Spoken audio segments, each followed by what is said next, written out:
when you're creating a creative product, you need to be inspired. You need to have that space. You need to feel good. That's when your best thinking happens.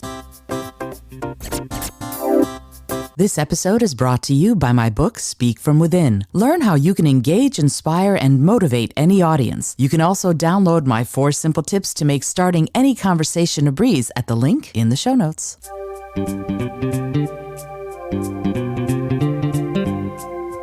Hello and welcome to the Creative Solutions Podcast. I'm your host, Isolde Trachtenberg. Whether you're writing the first sentence of a book or solving the climate crisis, to get people's attention, you need to tell your story creatively. On the show, I interview peak performers who are coming up with those creative stories and solutions. Through creativity, compassion, and collaboration, they're changing the world. I also bring you ideas and techniques to unlock your potential to do the same. And now, let's get to the show.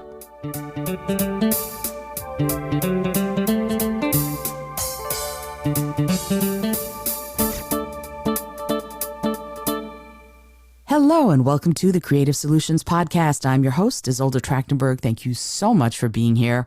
I really appreciate you taking the time.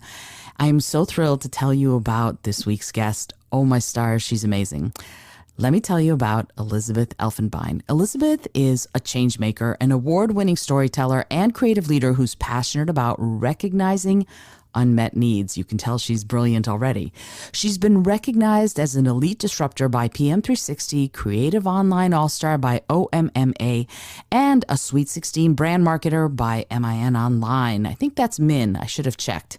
Now Elizabeth is launching Under the Sisterhood. Elizabeth craved sisterhood to share her story and hear the depth and variety of other women's stories. She imagined a space for women of all cultures, ages, and backgrounds to share, grieve, and celebrate. Under the Sisterhood was born from a vision to honor and hold space for women across the spectrum of our experiences. Wow, Elizabeth, I'm super, super grateful that you're here. Welcome. Oh, thank you. Thank you so much for having me. And I just love the topic, your topic of your podcast, Creative Solutions, because isn't that what it's all about? Thank you for having me. It's my pleasure. And yeah, I think it is. I think thinking outside the box and coming up with ways to think laterally about things moving forward, especially, I think we're going to need that. So you and I think along parallel lines there. I think I told you that right before we started recording the podcast, but you have such a storied story, if you will, your story of just being a disruptor. You come in and you think so differently and you think so creatively. I'd love it if you would talk just a little bit about where that comes from for you and how you use that ability to really make such changes in the world. Wow, that's a large question. I love the question. I've always been really creative from a very young age. So, like a very young age, but, creativity comes in all different mediums and all different sizes. And so, you might start off with designing the space of your bedroom at 10 years old type of thing, or just a poster that is shown at the library and winning contests that way.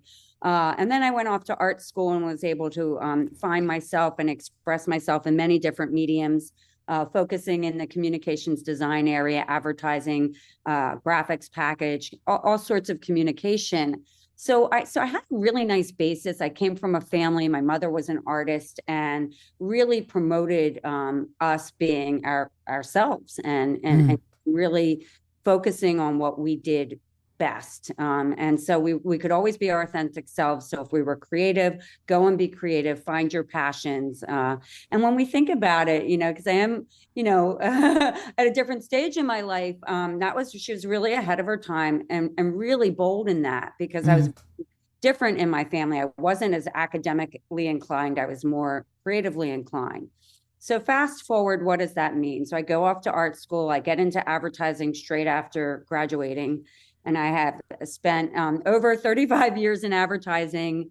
And I would say the last 10 years of my career is when the disruption happened. And so it's always, really good. I was on the art design. I did a lot of copywriting as well. I was always very good at my job and good at leading and selling things into clients. It's very different when you're doing client work and Mm, you're solving their problems and how you have to show up for them, understanding the brand, what brand are you creating, where and when you can really disrupt for them. And I had a couple of situations, and this I'll speak about in a second, where I had clients who were willing to disrupt and really be incredibly progressive, if you will. But it was really, I would say, the journey of my true disruption from a change making perspective began in, I think, around 2011. I had a couple of scenarios. I was a partner at a health and wellness agency. I had left a multinational agency, went to start this consumer digital and CRM agency called the Cement Bond. And, when you're a partner and you're running the creative, your job isn't just to solve client problems. Your job is to think big, think differently, and really role model the type of work you want to see in your team mm, and you want to see in the industry. So I really took that to heart. I also happened to have the owners of the company. That was one of the KPIs for me, was we want to be known as innovators. We aren't known as that. So how can you do that? So I had a very nice blank canvas that they gave me, that I took very, very, very openly. I was very happy to canvas and create, industry first experiences. But it was because of that, because they said we need to be known as innovators. How do we do that? They gave me that challenge. And it started, well, actually it started with one client who said, who didn't tell us that they were actually going to be selling their company. They were being acquired, but they wanted to make a difference during Breast Cancer Awareness Week. So I was able to create this first and sell this in. It was insane, but it all makes sense now because they were in the process of being acquired. They could be really bold. And so they said, we want to do something massive during Breast Cancer Awareness Month. So I came up with an industry first social platform that had never been done before, called mm, Share the Little Things. And I think that that's when and the team, our team, did a beautiful job naming it, creating it, but selling the concept of creating a social platform to a pharma company around breast cancer was kind of crazy. I dipped my toes in that and got really excited. And then the next year we were able to take it. They were acquired. We ended up creating Pledge to Fight Forward and had this heat map. So we continued the social innovation with the pharma clients, even the clients who acquired them, which was amazing.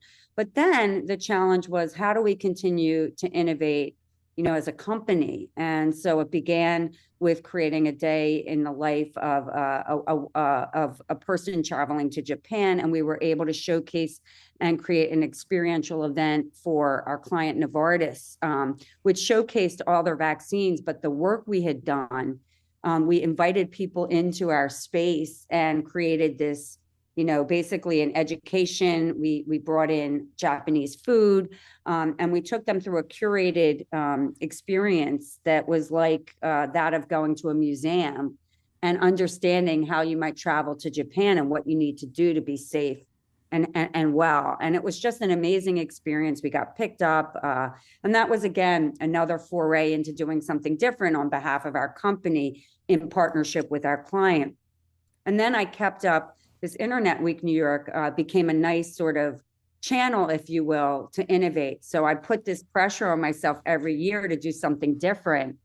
And it was at that point, I think it was in 2013, probably at the end of 2012, I would go home and I would think about what I want to do the following year during winter break, if you will, Christmas break. And I put together a business plan and try and sell it into the partners, the owners of the company.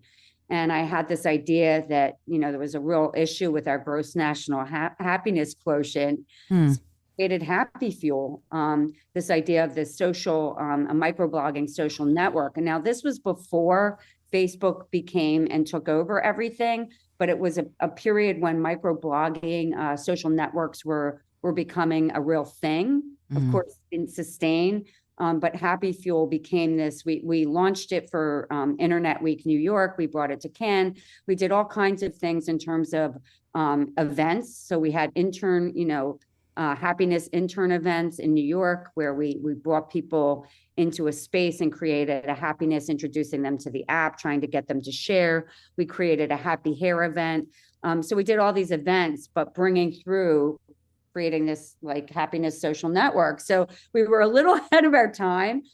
It was hard to get the adoption we wanted, but the creation of it was just unbelievable. So I founded it. The team worked, a team at the cement block worked with me to bring it together and really create this. It was a beautiful app.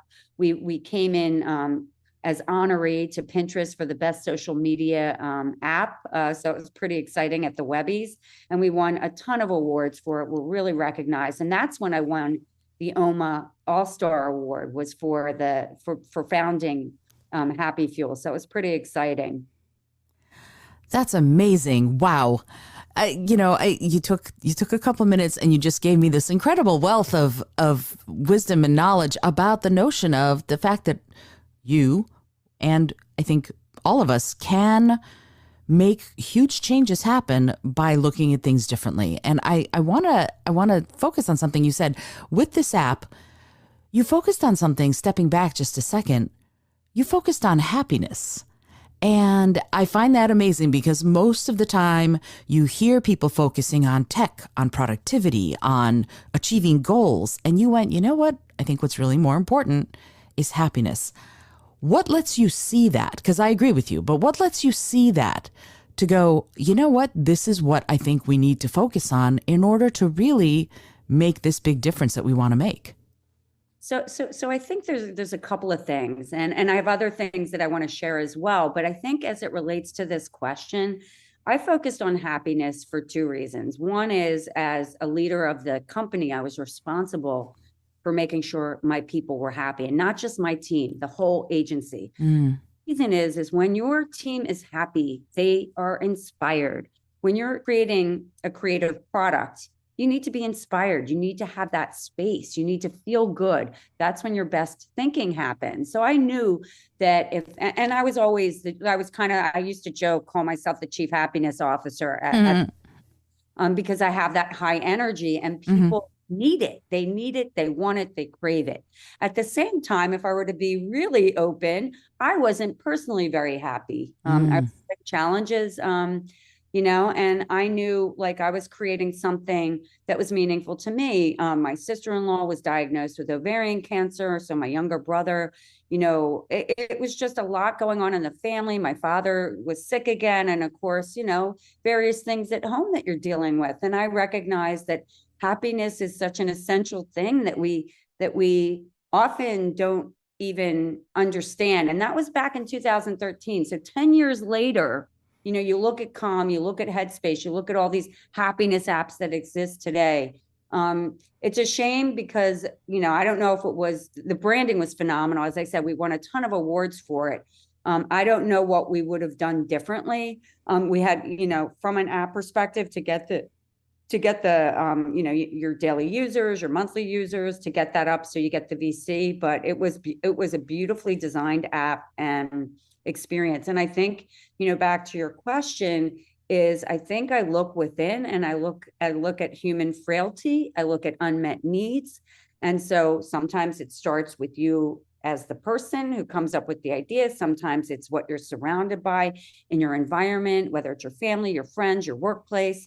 And in the case of this particular idea, it was related to all of the above. It was sort of everything. And interestingly, today we could probably use it even more, which is, which is sad to say that the world hasn't gotten better. But yeah, so that's really sort of how I think about these moments. Like, what are those unmet needs, to your question? And, to my comment that, at that time, my brother's wife was diagnosed. That was my next initiative, was Caregivers Speak Up. And the point of that was every day, and I had a long commute, I would call my brother before he started work. He would have this time away, and his wife was dying. He was the caregiver. And I would literally cry on my way into work. And I just kept thinking about, nobody who, the caregiver's taking care of the ill one, the person who has the needs, but who's taking care of the caregiver. So that was the And I wrote about it quite a bit actually. But I got kind of consumed with that and consumed with my responsibility as being the caregiver to the caregiver. And so I went and created the Caregivers Speak Up. And when I say I created it, I founded it. I had a team of brilliant people from the block who worked with me to build it. But at the heart of that was a series of documentaries that we launched in Cannes at the Lions Health Festival. And the way we looked at it was there were a series of 5 documentaries from diagnoses to end of life to after one has died, what is the caregiver's experience, the grieving experience. So, and then we covered multiple diseases with that. So you had the newly diagnosed, someone who's living for 30 years with autoimmune disease, the husband caring, a wife who's dealing with a husband of 45 years of Parkinson's. So we covered the gamut, a daughter who has a father and mother living with her with Alzheimer's. So really looking at different stages of the caregiver experience and really honoring that. And that ended up, it was interesting because it was a social platform. You could go on, you could fill in, share your story, upload a video. We found that it really resonated on Facebook and ended up creating a really powerful community there. But the documentaries were really just beyond heartfelt. It was like you have to caregivers are unsung heroes. They need a space. They need to be honored and celebrated. So much for all that they do that goes so unrecognized. I couldn't agree with you more. And I'm so grateful that you're doing this because I know people who dedicate their lives to caring for their loved ones who are unwell. And that question that you asked, who cares for the caregiver, is so important because there is this notion that, oh, they're just going to do it. No, they're turning themselves inside out sometimes to do that. And most often, and I don't know if this is true, but I'm going to say, I imagine most often those caregivers are women. Has that been your experience as far as who does the caregiving? I would say in the case of what we documented, it was not. But of course, we only did so many documentaries. In the case of statistics, yes, it is primarily women who are the caregivers. Primarily, I don't know if the stat's at 60%. I don't want to give you the wrong stat, but it's yes, they're mostly women. And interestingly, in my career, I moved on. I did another documentary series for Comcast, NBC Universal called A Day in the Home of the Caregiver. And because of the size and scale of their company, it's a self-insured company. They look at caregivers differently. So you have the caregiver, like the mother of a child, who's caregiving for a child who could be sick on a given day, and that might affect their ability to come to work. But they also, while they might have a young child or even an older child, they might also have an ailing parent who they're caregiving for. So we really took a different look at that from the perspective of Comcast being in the home. So I was able to, again, to bring that caregiving experience to bear and really witness all of the amazing efforts these heroic efforts that these caregivers do on a daily basis and that go unrecognized. Wow. And each one of them has their individual story, and you're bringing light to them. Amazing. I feel like I'm I'm going to be saying amazing and incredible all the time because the work you're doing is so important and so wonderful. And that brings me to the stories of Under the Sisterhood. I've been doing my research and I'm like, this is amazing. Wow, that you've done this. I would love it if you would talk a little bit about what prompted you to start wanting to tell and telling women's stories the way you're doing. What inspired Under the Sisterhood? Wow. Wow. So I know I should have this and it should be an elevator pitch, but it's not kind of an elevator pitch. It's much more complicated than that. I think that I was going through, I had a lot of change in my life. I was at a very big transition point in my life. And I think just recognizing that women are often they just are, and this isn't even perfectly articulated. Women can be like wallpaper. They're so unrecognized for all of their there are many contributions on a daily from a daily perspective, Hmm. on an annually in life in general. And so I had this idea of Under the Sisterhood came about 5 years ago in a different context. It wasn't coming in the same storytelling fashion. And then 4 years, I sort of parked it and let it sort of bubble up. And then 4 years later, as I was going through my journey of self-discovery and my acknowledging of the need for sisterhood for me, I recognized that I wasn't alone in that. And I think that that's an interesting thing, because often when we're going through the things we're going through, we feel so alone in that, and that other people aren't experiencing the same thing. And so I think that bearing on all of my past work that I've done is recognizing that there is this unmet need. It's not just in me, it's in many women, it's in women around the world. And so I had this idea that I wanted to create a space for women to be seen, heard, and celebrated, and really acknowledged for everything they do every day. And so we launched Under the Sisterhood as a company on August 26th last year. So we're a little over 6 months old.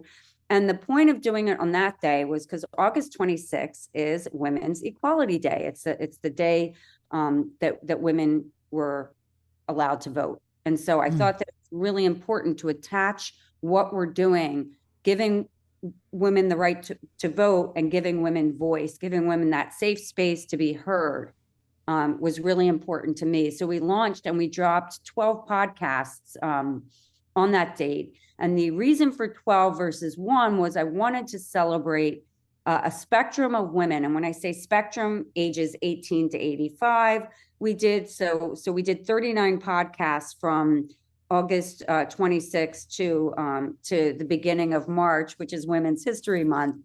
And I wanted to make sure that those first 12 women represented ages, all cultures, and all backgrounds. And when I say backgrounds, I mean LGBTQ, trans. I wanted to ensure that we were speaking to all women out there. It was very, very important to me that this was going to be an inclusive sisterhood, a company that was age inclusive, that was culture inclusive, and background inclusive. And because I think that as much as we like to think that we've advanced so much, I think there are still the cliques, the mean girls, the different groups. And I really wanted to say, hey, no, we're all sisters, we're all women, and we all have these universal truths and commonalities. And of course, we have our unique experiences. And I want to make sure that all of you are seen and heard, despite, regardless of where you come from, your story matters, you matter. And just by, and it's interesting, so the reason why I'm being very specific with this is the first season was all about getting under the hood of what it means to be a woman in today's world. We asked 8 questions. We gave a great platform for women. And we had women, as I said, ages 18 to 85 for the first 39, representing 25 different countries, multiple backgrounds. And I think that everyone felt during the conversation that they could not only share their perspectives and tell their stories, their female experiences that were unique to them, but they felt part of something. And so these intimate conversations, even though they were going out in a mass way, when you put a podcast out there, having them one-on-one like I am with you, Isolde, it's just massive. It's just it's a cathartic experience. And I think that I wanted to give women not just the space, and I keep using the line because it's sort of our tagline on our website, a space for women to be seen, heard, and celebrated. But I wanted them to experience the catharsis that comes with having a voice and letting your voice be heard. Because often we don't think about these things. Women are so busy doing that they're not being. And when you sit in and think about everything you're doing on a given day, you think about what your role is in this world as a woman, how you show up in the context of the larger world, what is fair, what are the inequities, what would you do differently? I thought it was a really interesting, conversation to have. And so when Women's History Month, of course, we knew Women's History Month was coming. I said, season 2 we have to drop a podcast a day because it's essential that 31 days, we need to have 31 different women.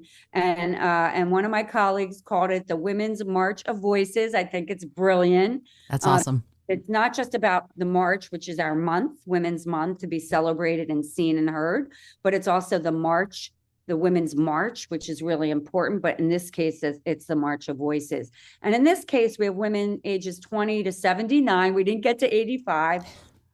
From another 24 countries. So in combined, we've with the 70 podcasts that we've done, we have, I'm just thinking, 35 representing 35 different countries, from India, Egypt, Pakistan, Afghani, like many different countries within Africa, from Guyana, from Nigeria to Guatemala to Mexico to Brazil, to Argentina and Italy, to UK, of course, America, Canada.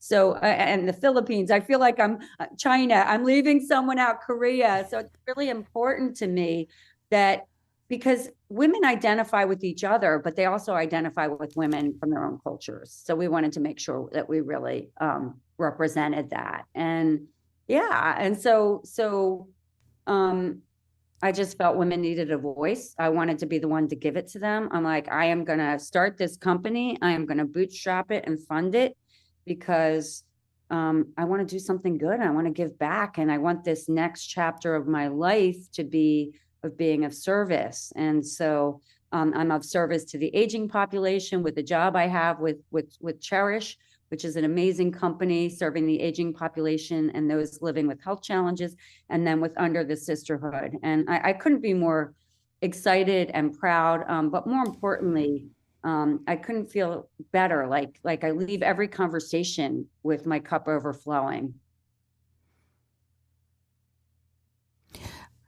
You're going to hear me take pauses. I believe in embracing the pause. It's not dead air. I call it anticipatory air. I just feel like I need a second to synthesize everything you've just said, because wow. Okay. So I love that you said that this is your cup feels like it's overflowing. There's something here to me in what you said, that women have an opportunity here, right? You said that we relate to one another, but we relate to people from our own cultures and our own backgrounds too. Can you talk a little bit about what lessons you've learned as you speak to women who are from very different cultures? What has been the sort of takeaway for you, for Elizabeth, in the things that you've heard from people, from women who are both very similar to you and also very, very different? Well, I think the first, and I have goosebumps just talking about this, because the experience is just so joyful and magnificent. I am connecting with strangers from around the world. Not all of them are strangers, but a number of them are strangers. And so some of them were getting on the phone for the interview, so we don't even have the prep call, which means they don't even get a sense of me or feel for me. Or me, them. And then we get into conversation, and the connection's instantaneous. And it's not a connection just of, oh my goodness, I'm putting out my story of what I do, like my job. It's like, no, it's a connection of woman to woman. And so what I will say is, it doesn't matter if it's Beatrice B. Arthur from she's from Ghana, West Africa. It doesn't matter if it's her who's calling in, if it's Sola Davies, who's in Nigeria and lives in Atlanta. It doesn't matter if it's Mohira Iqbal, who's 18 years old from Pakistan. I think that we're connecting on a woman level, not just on a human level, but on a woman level, about women's issues, about what it's like, the challenges we faced. And I think that giving them this space, and really, I've worked really hard on this. I wasn't always necessarily known as this, but really trying to be a generous listener. As a podcast host, your job is to extract and get more and more out of the story. So, but you have to listen to know how to ask the next question. So, because I don't know where the stories are going, I give them, open-ended questions that they can answer any way they want. And so I think, some of the learnings is that there aren't as many barriers as we think from a cultural perspective. There are certain things if you want to do something in a country that might not have the same sort of first world privileges, meaning money. So I can talk about that a little bit in a little bit. But for instance, creating a sister circle in Pakistan where they don't have money, it needs to be funded by us or facilitated. Like when you go into these countries. But I think from my perspective, meeting the women, and I'll give you an example. On International Women's Day, we hosted a sister circle for Jamaica for the women of Red Cross from Jamaica and from Costa Rica. And, they're like, we're going to be bringing our sister circles into their communities. And so we had this amazing event.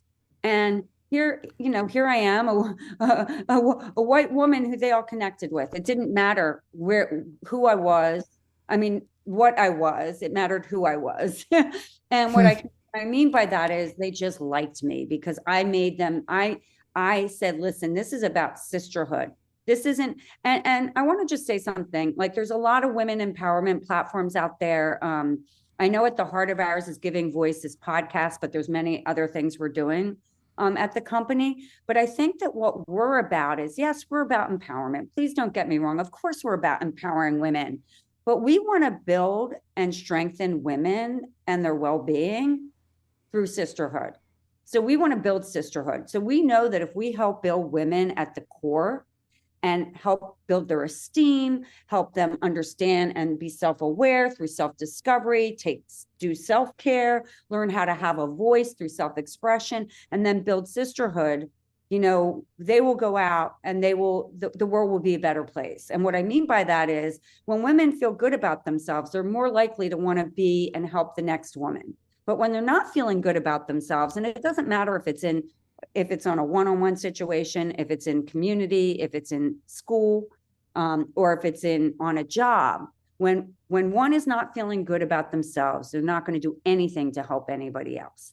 And that's the thing. We need women to lift other women. So we're saying there's a process. We need to help you and guide you through a process that will help you really show up as your best self, find your superpowers, share your superpowers, and then bring that self-love out into the world and build that sisterhood.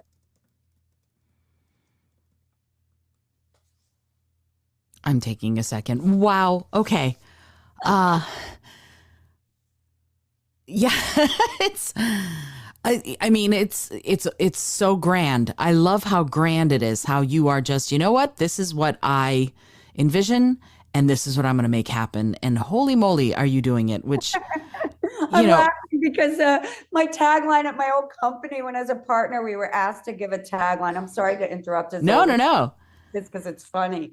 When I came back and we had when our company merged, there were 11 or, I don't know, 10 or 11 partners, and we were asked to come back with our personal tagline. So I come waltzing into the partner meeting. I make things happen. And so one of the partners says, do you really want to be about you make things happen? And I'm like, yeah. So I have taken that conversation to heart because I love making things happen. And I do, listen, I mean, there's a risk reward to everything. I go out, I want to do this in a big way, and it's going to happen. And guess what? Certain things are going to happen organically. It's either going to grow. Like I wouldn't have expected to meet Mohira from Pakistan, who reached out to me on Instagram saying, I want to be part of your team. So because of that introduction, I interviewed her. I had another woman from Pakistan who I got to share her voice at 18 years old. And then she wanted to join the advisory team. And so she brought sisterhood and we created our first sister circle in Pakistan. But my point in saying that is, I wouldn't have thought that would happen if I started with day one where we were going, and sort of you have to be open to things happening organically. So you make something happen. And I've never been more open in my entire life to seeing where things go. Amazing. And it's so interesting because there's a dynamic there that's sort of a yin yang, right? On the one hand, you make things happen. And on the other hand, you've opened to a way that is being in the flow. And so there is this, and that's very, I'm going to say it kind of strangely, but that's very womanly of you. That's a very woman oriented thing, like both being strong and able to be in the flow at the same time. is brilliant of you. I think that's a, again, very creative. I This is the Creative Solutions podcast, so I'm always I'm always interested in that kind of ability to be able to kind of be in two places at once. Something you said though was, it sparked in me my favorite quote from my favorite book, and I would like to read it to you because I think it will be meaningful to you as it is meaningful to me. It's from Gibbon's Decline and Fall by Sherry S. Tepper. And it's a quote, but here it is. And I think, again, you'll probably go, yes, exactly. Find your sun-warmed stone, she used to say to us. Find it high in the sun, dance there, build your house there, then reach down to pull others up. And it feels to me like, Elizabeth, this is exactly what you're doing, and exactly what you're modeling for other women is, yeah, let's get you to the point where you feel strong, where you feel good, where you feel powerful, and where you can then reach down and pull others up. Can you talk a little bit about your maybe thought process in how Under the Sisterhood is going to do that? Because I know you said that you've just launched Sisterhood, which is the not-for-profit arm of Under the Sisterhood. Can you talk a little bit about how that vision is going to take shape to help other women come up into their own light? So that's a great question. So thank you for asking that. I really, really appreciate that. So I think there's two parts to it. One, I'll talk about how Under the Sisterhood's going to do it. And then two, I'll talk about how Sisterhood is going to do it. And so, I had this vision, really, I have been, and I'll tell the world, this is based on a personal journey of self-discovery. I made a lot of change in my life at the end of 2017, left a big job, left an industry that I loved. I had a great experience in, had a lot of success at. I was at the top, left many things. And through that change, I was, and I don't want to say I was forced. You can choose not to look within, but I went through a period of self-discovery, self-care, self-expression, getting my voice. What's my voice like today? I'm not the same person I was back in 2017. I meditate twice a day. I do mindfulness. I journal. I'm about gratitude. And I live my life by this. So I basically took this whole idea and self-experience, and I created this idea for this methodology. And we are taking this methodology into companies, so organizations. So any type of, it can be any size organization where we will bring women together, gather them. The organization will fund a 12-week sisterhood journey. So we can take them through the self-discovery, the self-care, the self-expression, and then the sisterhood. And I have a wonderful head of programming, Amy Danielson, who has done a tremendous job creating these sister circles, the programming for it. And in any case, we've created this, and it just happened organically. So my experience happened. I had this idea, let's bring this to workshops. We started to talk about that. And then we said, given today's climate, let's look at it in the context of what we're already doing in Pakistan. So we actually modeled it. We started sister circles in Pakistan at the end of October. Wow. And then at the end of the year, we started the 12-week journey with them. And so anyway, so the idea is, from a vision for Under the Sisterhood, is to take women through this 12-week experience journey, if you will. And it require a lot of time, and it's not a crazy investment from companies. This is really about, a lot of companies have spent a lot of money on women's empowerment programs, which I think are fantastic. And so I am saying yes, yes, and more yes to that. The thing about the women's empowerment programs that exist today is they typically focus more on the individual. What we are saying is we want to focus on the individual, build their core strength, build them, help build esteem, help build all the things that are essential for a woman to show up as her best self in work and in life. We also know that today's workplace is a hybrid at best. So it's important. Life is intertwined with work and vice versa. It's really important and essential that women have the opportunity and have that care. And so when a company invests in that and the women go through this process, then they build this sisterhood within their organization. And this sisterhood is really showing up, back to your quote, it's really women lifting other women. And I don't think, unfortunately, I wish I could say unilaterally around the world or in our country, in the United States, that women lift other women. I think some do, but I wouldn't say the majority does. And I think that our vision is to make sisterhood at the core of everything we do, even if you're just lifting one sister at a time, because you lifting that one sister means she's going to go lift the next sister. I mean, there is that domino, that positive domino effect. So that's sort of the vision, is that we do it through sister circles.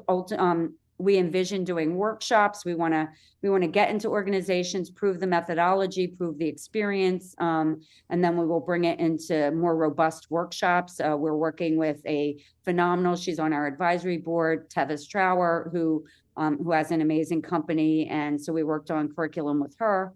And then as it relates to sisterhood, one more thing about Under the Sisterhood, we're going to continue the podcasts. We'll continue. So for instance, season 3 is going to focus on women, celebrating women in health and wellness.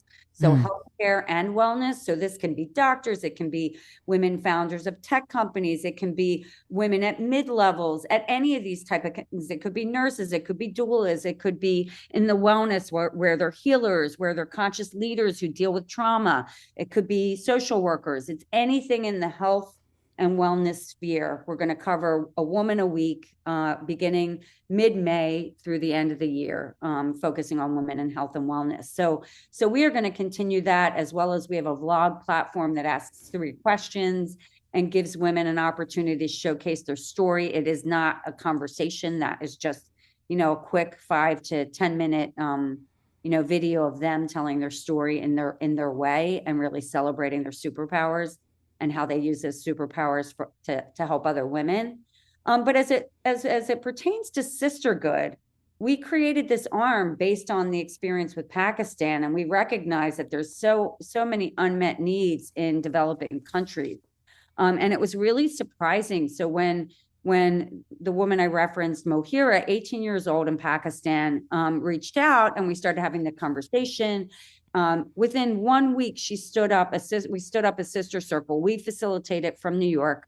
Our head of programming, Amy Danielson, is also the executive director of Sisterhood. Amy she's an NGO entrepreneur. She comes from a dance background with all kinds of compassion, the different types of modalities that she weaves into it. But she's done a beautiful job with creating the curriculum, or the sister circles, the experience of each session. And so the women in Pakistan, so what happened was we did that, and we were like, this is really needed. They first of all, the young women were 16 to 20. They were so open and so candid and vulnerable in this space. And we're like, wow, we need to do more of this. We need to do this in countries around the world. And I wouldn't have known it at the time, because I was thinking about Under the Sisterhood as a for-profit company.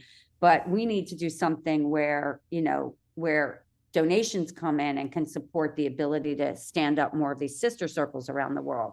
So right now, I have stood up everything. I have funded everything. I've gone into, my savings. I've done everything because I want to give back. I want to be of service to women. I want to show women. I want to role model what I want to see more of. So hopefully women will show up and do that, and we will stand up more sister circles. And so interestingly, Isolde, before I give you another pause, I had one of my on the board of advisors, Anne-Marie Zoe Core from the Core Foundation. She was a client of mine. We met in 2011, and I helped, with my team, rebrand her company to Girls Right Away, sort of a program. All of her initiatives are Girls Right Away. In any case, we maintained a friendship over the past 12 years, and she's on my advisory board. And Anne-Marie introduced me to Loy Hugh. And Loy Hugh retired 2 years ago from the Red Cross of Jamaica. I am going to be very specific, because what's really interesting about her background is she created the educational programming Together We Can to help educate children and young women, on HIV prevention. And it launched in Jamaica, and then it went out worldwide. She was part of the the contributors to that whole program, if not written the whole thing. And so the thing about Loy is she now, she's living stateside, just moved here, I think about a year ago, or maybe months ago. But I was introduced to Loy. She was the first podcast we dropped. She is an icon. She was a feminist in Jamaica in the 60s. She just Wow. 70. But the reason, so Loy has joined us as a community liaison and has connected us with the Red Cross. And so we are standing up. As I said, I mentioned earlier, we on International Women's Day, we had an event with the Jamaican and the Costa Rican Red Cross, 1 hour session, a sister circle, and we will be standing up a 12-week sisterhood journey in each country beginning within the next couple of weeks. We're just going over some details. But interestingly, it's because of her relationships with the Red Cross that now they will partner with us to bring this wellness programming to women in countries around the world. And so if someone donates money to build a sister circle, the Red Cross will be basically our channel. So if we want to go to Nigeria, we'll go through the Red Cross and see where they are in Nigeria. Can they get 25 women? How can we do that? And the thing I'm learning, by the way, one thing I'm learning is it's not as fast. Like Mohira stood it up in a week. She's one individual, young woman. It's very different when you go through an organization like the Red Cross. But what I will say is these women were incredible. The experience was so soul touching on International Women's Day just a couple of days ago. And we're all so excited to get it going. Wow. Okay, so what's fascinating to me about all of this is I'm listening to you talk about already how much empowerment and it feels like a small word actually. It feels, yeah, I'm a little bit kerfuffled right now because women, hearing you say that women they're stepping up for themselves and for each other in this really vital way, especially in the developing world, is amazing to me. And I love hearing it, and I love that you're doing it. And I have to say this, Women's History Month, yes, absolutely. And this episode is airing on Women's History Month, but I think you feel the same way. I'm just going to say that I think you feel the same way, that women need to be celebrated each day, every day, all day. So you're, yep. And you're doing it, you're developing this. And I guess what I would like to ask you before because I could keep you here for the next 6 hours chatting, but I know you have a day to get back to, tell me what your ultimate vision, what would success with Under the Sisterhood look like for you long term? Wow. I'm working on that now. I know.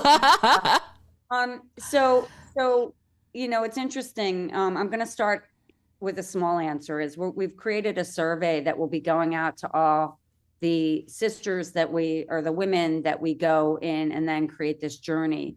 But the vision would be that we are creating this programming, this wellness programming and sisterhood programming for women around the world, and that it will start like over time. So we imagine going in I'm just thinking US perspective, but of course we could go into any company in any country that wants to create this wellness programming, so that we could go in and support women around the world in corporations. We could celebrate women in schools, and it could start right now. The early vision is to go into universities. We're having those conversations, which I'm very excited about. But ultimately, we should probably be talking to women in the tweenage years when they're starting to feel all these different things and giving them, educational tips, tools, and strategies for going through life. And so whether we're creating these sister circles, there's a piece of technology that brings this and makes everything more accessible so you can connect women from around the world throughout the day. So at one point I have one slide that shows the world clock dashboard, but it's a dashboard of sister circles going on in Paris, China, Egypt, Korea, US, Canada, Africa. So that wherever you are, you could connect, we'd be connecting women and building sisterhood. So my ultimate vision is to help make women in general, individually, feel really, really good, to lean into their superpowers, to know their strength, to know who they are as women, and to feel really good about that. And then taking that knowledge, that self-knowledge, and making women go out and breed the next group of women with that, which ultimately, as I said, builds sisterhood. When you're feeling good about yourself, you're more likely to support and build sisterhood in others. And so I think the end goal is to just build a global sisterhood where women feel connected. And that if like 10 years down the line, if our company could represent, I'm, in another part of the world, and there's under the sisterhood and there's these chapters, I don't know exactly what it looks like, if I were to be completely honest, but I know it's big. And I know that while, touching one person's life at a time is so meaningful to me, I think the ripple effect of all of this will be exponential. And so I think that it's just about getting it started and scaling it up. And what does a sisterhood look like? And then over time, because right now we are a women's company under the sisterhood, but maybe we create an umbrella company called Under the Hood, and we create under the brotherhood, under the allyhood. We look at ways to bring in all different types of people who, I don't want to say feel marginalized, because not everybody feels marginalized, but really acknowledges that everyone needs to go through this journey to feel whole and want to help others. It's just a wellness journey. And so, so over time, and I don't know, that could be 2 years away, it could be 5 years away. It would be great, because I know that companies are going to want to know that it's not just for women, that this might be where we're starting from. But I don't want to lose the fact that there's an unmet need, that women need to be recognized. You said it, Isolde, every day, every hour of the day, and we are making history in small and large things. And I think, one of the things I felt was, here I was doing these amazing things and, on the job, and then I'd go home and I was like a mother of 3 working full time and crazy. And I didn't feel like any of what I was doing was really recognized. So I think it's really important.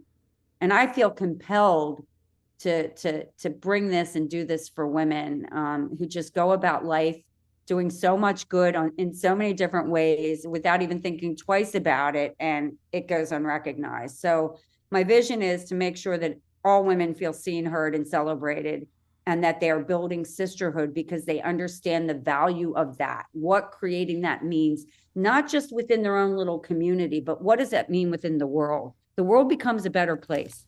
When women are celebrating women, are you kidding me? We can do anything. When women unite, we can do anything. And so I know it's a lot of different visions, not an elevator pitch. Sorry about that, world. No. The elevator pitch is great, but what I really wanted to hear was the answers you gave. What I'm wondering in this before we end, because you sparked something in me. So you're talking about bringing health and wellness to women all over the world, but what happens? How do you creatively navigate when some of that potential wellness process is in a country where that stuff is just not available to women, or where it might even be illegal for women? How do you navigate that? That's a great question. I think that's really tricky. And it's very interesting you mentioned that, because I just watched the Zarifa Ghaffari. I read her book. I watched her Netflix.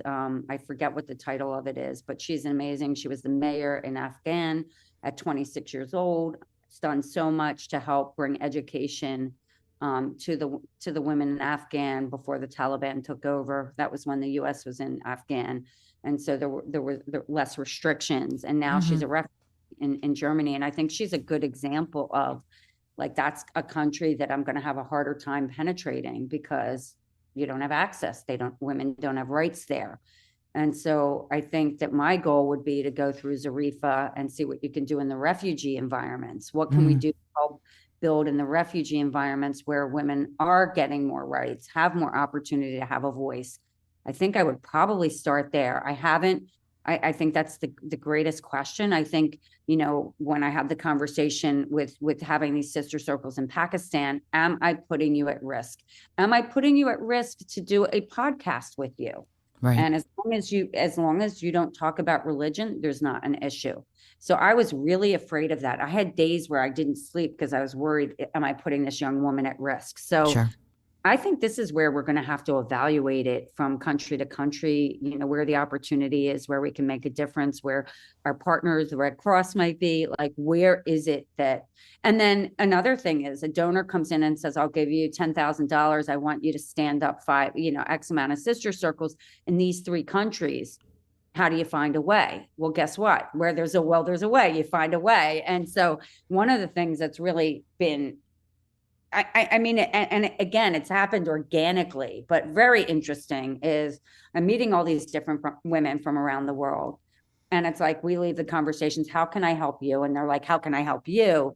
And it just happens sort of magically. And that's what happened with Loy, with standing up Jamaica and Costa Rica. And then, of course, Haiti is on the list. But the thing is that I think that we're going to have to look there and start where you do have access and build that, and then hope over time you go knocking on those uncomfortable doors Mm-hmm. and trying to affect change there. But one of the things I've learned, if I take a step back, Isolde, and I just think about behavior change, you're not going to get fence sitters to go on the journey with you. You have to get people who are motivated, and in this context, women who are motivated to do the work. So you're not going to get someone who's on the fence, which means if we relate that to a country, if a country doesn't have women, if women don't have rights in the country, it's less likely that we're going to be able to be successful with them penetrating and get women to join, because they have so many basic rights aren't satisfied that we're not going to be able to make a difference for a while. And interestingly, I actually have one example to cite, which was I interviewed Jinha De La Chesney. She's the founder of the Nation Project. She goes into the slums in Kataway, Uganda, and works with women and children she does all the mindfulness and all sort of trauma healing. And I'm probably describing it not as accurately as I could. But what's really interesting about Jinha's story, I said, I would love to bring sister circles. She says, they don't even have food. They can't read. They can't write. Like, they don't even have food. You'd have to be there to stand up something like that. Mm-hmm. And, so that might take a little while. That might be a couple of years. She says, but, I also do work in Nepal and they're more sophisticated. So I think that, if our vision is to have these sister circles and sisterhood be built around the world. And by the way, what I did forget to mention was not just virtually, but also on the ground. If you start building these sisterhoods under the sisterhoods or sisterhood throughout the world, and they're able to get together in person and build these relationships, these networks, these places, these safe spaces where women can learn to build their wellness, their health together. We will do really well. I think I kind of digressed a bit, but I think I did answer that question. Don't worry about it. I think it's a great answer. No. I really, that to me, the work you're doing is crucial, obviously, and vital. And it's going to take some almost diplomacy to be able to make inroads in some of these places where women don't have as many rights as in the developed world. So it's really fascinating to me.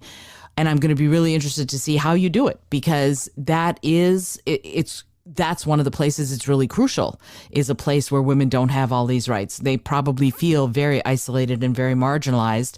And I don't want to put words in anyone's mouth, but there is something to be done there. And it sounds like Under the Sisterhood may have some really key lessons for all of us to get some of those changes to be made. So good for you. Congratulations on that. That's amazing. Thank you. No, I some days I'm like, what did I get myself into?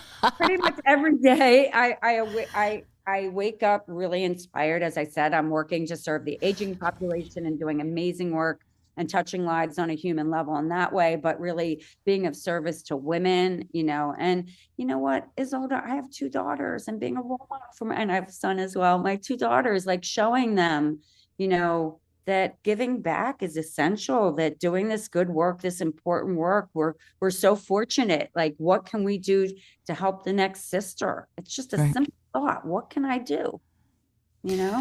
Yeah, the question that I ask myself a lot, and I talk about this with my own clients and my audience a lot, is what is one small thing I can do right now to make things better? That's one tiny thing to make progress. Doesn't have to be big, as long as it's something. So again, Elizabeth, I am thrilled that you took the time before we sign off for this episode and then move on to the bonus episode. I would love it if you would, because people learn differently. I know all of the links are going to be in the show notes, but I would love it if you would give, how does someone find you? How does someone find Elizabeth Elfenbein, and how does somebody find Under the Sisterhood?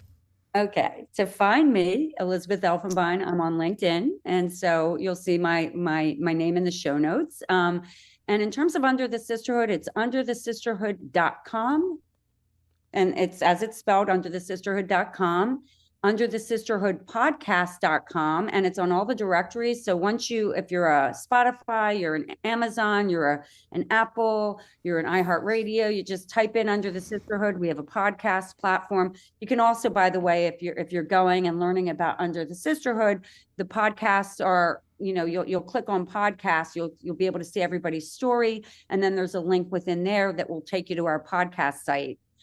As well as we're on Instagram, Facebook, Twitter, LinkedIn, and YouTube. And Sisterhood will only be on Instagram. It's a lot to keep up. And Sisterhood's website is sisterhood.org. And our Instagram handle is Join Sisterhood. That's Join Sisterhood. So our Under the Sisterhood handle is Under the Sisterhood. But Sisterhood is Join Sisterhood. Awesome. Thank you for that. And I have one last question for you. It's a question I ask everybody who comes on the show. And it's a silly little question, but I find that it can yield some profound answers. And the question is this: if you had an airplane, environmentally friendly, of course, that could skywrite anything for the whole world to see, what would you say? Ooh, oh dear. Wow. Wow. I need to take a pause here. And pause for anticipatory air. I'm pausing for anticipatory. Yeah, wow.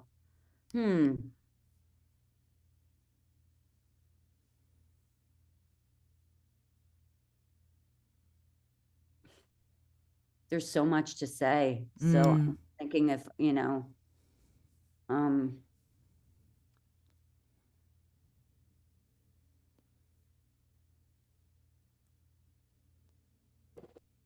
wow. Sorry, I don't have it. I'm usually very quick. This is not. That's quite all right. Messages. I write taglines for a living. You know what? I think, be your best self. Be your best self. And I don't think it's just a woman thing. I think it's a man thing. It's an everybody thing. Be your best self. And I'll tell you something, Isolda, that's a great question. Every day, regardless of the things that come my way, I endeavor to show up as my best self every day. And for the most part, I do. I mean, and I'm going to say, of course, all my self-care it helps me quite a bit to maintain all the things that you need to maintain, but being your best self. And sometimes your best self is a small thing, and sometimes it's huge. But when you show up as your best self, wonderful things happen. There you go. And maybe that's the other part. That's the airplane flying with one of those big long flyers, When you show up as your best self, wonderful things happen. I love that. I love that. Elizabeth, thank you so much for taking the time to talk with me. I know we're going to come back in a sec to do the little bonus round, but I really, really appreciate you taking the time. Thank you. Oh, Isolda, thank you so much. I'm so grateful for this platform. It's really, I've done a couple of podcasts, but this has been a really joyful conversation for me. And just to have myself think on the spot about these things, because as the elevator pitch feels a little less authentic to me. So thank you for challenging me and for really giving me the space to share what we're doing. Thank you. It's absolutely my pleasure. I'm ridiculously honored to have you on the show. As you can tell, this has been Elizabeth Elfenbein, and Under the Sisterhood is doing amazing work. If you are listening to this, go check out Under the Sisterhood and Sistergood. See how you can get involved in lifting up women and women's voices. My voice is Isolde Trachtenberg, and this is the Creative Solutions Podcast.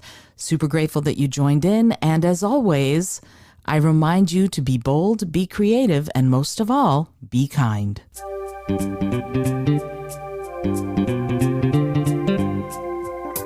Thank you so much for joining me today. I really appreciate you being here. Please subscribe to the podcast if you're new, and it would mean the world to me if you told a friend about it.